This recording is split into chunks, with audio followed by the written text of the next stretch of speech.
Hello class 7th। हम कर रहे हैं चैप्टर नंबर 5 सिविक्स का and the chapter name is women change the world. इसका एक पार्ट हम पहले कर चुके हैं, दिस इज़ सेकंड पार्ट और हमें शुरू करना है स्कूलिंग एंड एजुकेशन टुडे। यहाँ से हमें आज इसका दूसरा पार्ट जो है शुरू करना है। Today both boys and girls attend school in large numbers. आज जैसा कि आप सबको पता है कि आज के ज़माने में बहुत सारे गर्ल्स और बॉयज़ स्कूल जाते हैं, yet as we will see there still remain difference between the education of boys and girls. लेकिन फिर भी हमें लड़के और लड़कियों की एजुकेशन दोनों में डिफरेंस यानी कि अंतर देखने को मिलता है। India has a census every 10 year. Bharat के अंदर जो है जनगणना सेंसस होता है, जनगणना हर 10 साल में होती है, which count the whole population of the country. जितनी कंट्री की हमारी पॉपुलेशन उसको काउंट किया जाता है।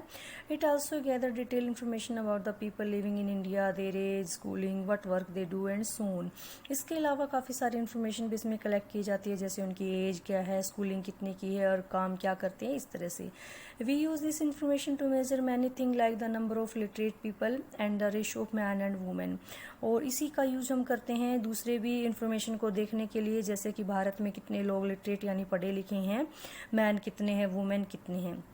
अकॉर्डिंग टू द 1961 सेंसस यानी 1961 की जनगणना के अनुसार about 40% of all boys and man, करीब करीब 40% के करीब जो है बॉयज़ और मैन जो है लिटरेट थे, जिसके कंपैरिजन में compare to just 15% of all girls and women, जिसके कंपैरिजन में वुमेन सिर्फ 15% ही थी। In the most recent census of 2011, अभी जो लास्ट हमारा सेंसस यानी जनगणना हुआ है वो 2011 में था। This figure have grown to 82% for boys and men and 65% for girls and women. जो हमें दिखाता है कि जो मैन की एजुकेशन है उसमें 82% है, जबकि वुमेन में 65%। This means that the proportion of both men and women who are not able to read and have to least some amount of schooling has increase, जिसमें हमें देखने को मिला है कि कुछ परसेंटेज तो दोनों के अंदर बढ़ा है जो कि स्कूलिंग यानी कि स्कूल में जा रहे हैं, but as you can also see the percentage of the male group it still higher than the female group. लेकिन अभी भी हमें दिख रहा है कि जो मेल का जो परसेंटेज है वो फीमेल से अब भी ज़्यादा है, दोनों के अंदर जो गैप है वो बना हुआ है। Here is table that shows the percentage of girls and boys who leave school from different social group including SC and ST। एक नीचे टेबल दिया गया है आपको जो बताता है कि SC और ST जो बच्चे होते हैं वो बीच में स्कूल कैसे छोड़ देते हैं। You have probably notice in the about table that SC/ST girls leave school at a rate that is higher than the category of all girls. सभी गर्ल्स के कंपैरिजन में जो भी SC और ST कैटेगरी की गर्ल्स होती हैं वो स्कूल लीविंग यानी छोड़ने का उनका सबसे ज़्यादा रहता है, वो सबसे ज़्यादा स्कूल छोड़ती हैं। This means that girls who are from Dalit and Adivasi background are less likely to remain in school. The 2011 census also found that Muslim girls are less likely than SC and ST girls to compete primary school। इसके अलावा 2011 की जनगणना में census में हमें भी पता चलता है कि जो मुस्लिम लड़कियां होती हैं वो बहुत कम स्कूल जाती हैं एज़ कम्पेयर टू SC और ST गर्ल्स के, वो अपनी प्राइमरी एजुकेशन भी कंप्लीट नहीं कर पाती हैं। While a Muslim girl is likely to stay in school for around 3 years. Muslim girls जो है करीब करीब 3 साल तक ही स्कूल में जा पाती हैं, जबकि जो अदर कम्युनिटी की गर्ल्स हैं वो कम से कम 4 साल तक तो स्कूल में बनी रहती हैं। There are several reasons why children from Dalit, Adivasi and Muslim community leave school। There are several reason, इसके बहुत सारे रीजन हैं कि जो दलित के बच्चे हैं वो स्कूल जो आदिवासी या मुस्लिम कम्युनिटी के स्कूल बीच में क्यों छोड़ देते हैं।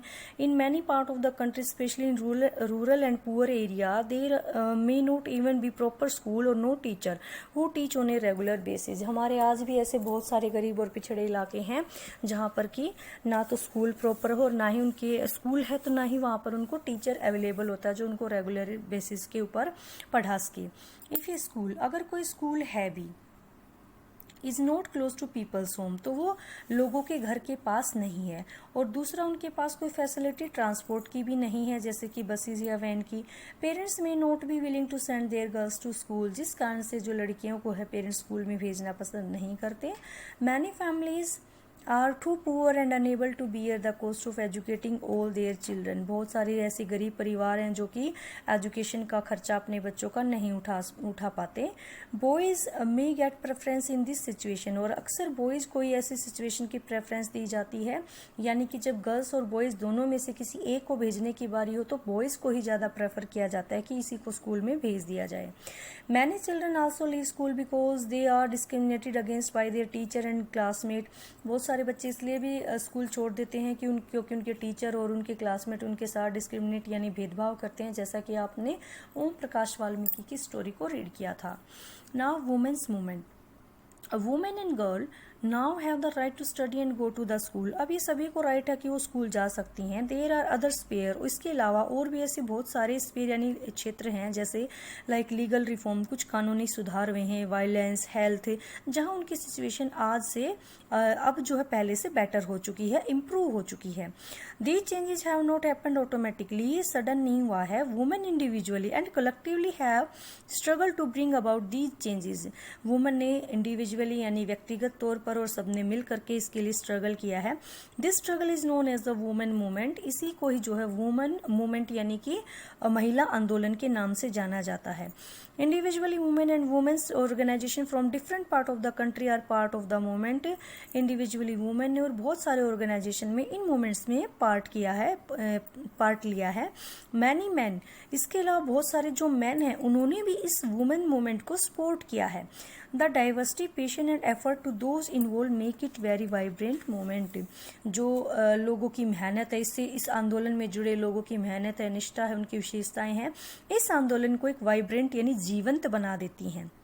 Different strategies have been use to spread awareness फैलाने के और भी बहुत सारे तरीके लोगों ने यूज किए हैं, जैसे कि डिस्क्रिमिनेशन के खिलाफ या जस्टिस पाने के लिए। इसके here are some glimpses of this struggle, इसकी कुछ झलकियां यानी कि कुछ हम नेक्स्ट देखते हैं कि इसके अलावा और क्या क्या तरीके हो सकते हैं। तो नेक्स्ट है कैंपियंस। कैंपियन क्या होता है? अभियान, यानी लोग जो है किसी बात को कैंपेन के तौर पर, अभियान के तौर पर उठाते हैं, जो भी उनके साथ भेदभाव हो रहा है उसको, मुद्दे को। Campaigns to fight discrimination and violence against women are an important part of women's movement. Women movement में कैंपेन का काफ़ी अहम या इम्पोर्टेंट रोल रहा है। Campaign have also lead to new law being passed. अभियान के कारण यानी कैंपेन करने के कारण कई सारे नए कानून बने हैं, जैसे कि कानून बना, a law was passed in 2006 to give women who face physical and mental violence within their home. 2006 में एक कानून बनाया गया जिसमें महिलाओं के साथ जो भी मेंटल या फिजिकल वायलेंस यानी हिंसा होती है घर के अंदर, आर कॉल्ड डोमेस्टिक वायलेंस, जिसको कि हम घरेलू हिंसा भी कहते हैं, सम लीगल प्रोटेक्शन, तो उसे जो है कुछ कानूनी सुरक्षा दी जा सकती है। Similarly effort made by the women movement lead the Supreme Court to formulating guide in 1997 to protect women against sexual harassment at workplace and within educational institution। इसी तरह से जो 1997 में सुप्रीम कोर्ट ने अपनी गाइडलाइन दी कि जो भी वर्क जहाँ पर भी महिलाएं काम करती हैं, एजुकेशन इंस्टीट्यूशन होते हैं, वहाँ पर उनको सेक्सुअल हरासमेंट उनके साथ नहीं की जा सकती है। In the 1980s, for example, women's group across the country spoke out against Dowry death। इसी तरह 1980s में महिलाओं संगठनों ने मिलकर दहेज हत्याओं के खिलाफ आवाज उठाई। Cause of young brides being murdered by their in-laws or husband greedy for more dowry। अधिक ज़्यादा से ज़्यादा धन या फिर डोरी यानी कि दहेज पाने के लिए जो महिलाएं होती, नव विवाहित युवतियां होती थी, लड़कियां होती थी जिनकी नई नई शादी हो रखी है और उनके पति और ससुराल वाले दहेज के लालच के कारण उनको मार देते थे। Women's group spoke out against the failure to bring these cases to justice. Women की जो ऑर्गेनाइजेशंस हैं, ग्रुप्स, उन्होंने इस बात के लिए आवाज़ उठाई और कड़ी आलोचना की कि अपराधियों का सरकार कानून कुछ भी नहीं बिगाड़ पा रहा, कुछ नहीं कर पा रहा, उनके साथ जस्टिस नहीं हो रहा। They did so bye coming on the street, approaching the court and by sharing information. ऐसा करने के लिए वो गलियों में उतरी, यानी कि उन्होंने प्रदर्शन किया, कोर्ट्स के यानी अदालत के दरवाजे खटखटाई, यानी कोर्ट तक पहुंची और आपस में जो भी इन्फॉर्मेशन थी उसको शेयर किया, उसका आदान प्रदान किया। Eventually this become a public issue in the newspaper, जिसके कारण ये एक सार्वजनिक पब्लिक इशू नहीं, सार्वजनिक मुद्दा बन गया, न्यूज़पेपर में इसको छापा जाने लगा। एंड द डोरी लॉ वर चेंज, इसके बाद जो दहेज से संबंधित कानून थे उसको चेंज कर दिया गया to punish family who seek dowry, ताकि जो डोरी यानी कि दहेज पाने वाले या ज़्यादा मांगने वाले, दहेज मांगने वाली फैमिलीज को पनिश किया जा सके। Now next, raising awareness, awareness को फैला करके हम ज़्यादा से ज़्यादा अवेयरनेस भी फैला सकते हैं लोगों के बारे में।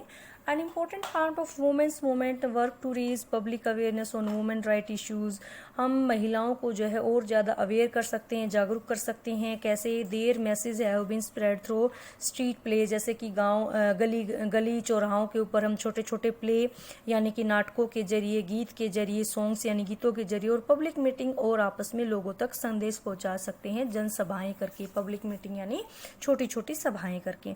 नेक्स्ट है प्रोटेस्टिंग, विरोध करना। The women's movement raises its voice when violation against women take place, और for example when a law और policy act against the their interest, महिलाओं के हितों का जब भी उल्लंघन, वायलेशन यानी उल्लंघन या हनन होता है, ऐसा कोई कानून या नीति जिसके द्वारा महिला आंदोलन, तो उसके खिलाफ जो है महिला आंदोलन उसके खिलाफ आवाज़ उठा सकती हैं। लोगों का ध्यान अपने तरफ अट्रैक्ट करने के लिए क्या करती हैं? पब्लिक रैलीज करती हैं, डेमोन्स्ट्रेशन यानी प्रदर्शन करती हैं।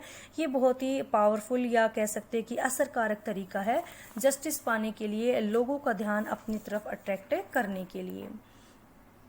नेक्स्ट है शोइंग सॉलिडेरिटी, सॉलिडेरिटी यानी कि बंधुत्व या भाईचारा। इसके अलावा जो वुमेन्स मूवमेंट है is also about showing solidarity with the other women and causes, जो इसके अलावा जो वुमेन मूवमेंट यानी कि महिला आंदोलन है उनके साथ न्याय के मुद्दों पर और उनके साथ बंधुत्व यानी भाईचारा व्यक्त हम कर देते हैं, तब भी ये माना जाता है कि हम जो है इस वुमेन मूवमेंट का एक पार्ट बन गए हैं। जो 8 मार्च को इंटरनेशनल वुमेन डे सेलिब्रेट किया जाता है। Women all over the world come together to celebrate and renew their struggle, और 8 मार्च जो कि इंटरनेशनल वुमेन डे के नाम से जाना जाता है, दुनिया भर की जो औरतें अपने संघर्षों को याद करती हैं और इसके लिए जश्न यानी कि जश्न भी मनाती हैं, इकट्ठा होती हैं, इसको सेलिब्रेट भी करती हैं। तो ये था आज का हमारा चैप्टर। ये मिलते हैं किसी नेक्स्ट चैप्टर के साथ। टिल देन ओके बेटा।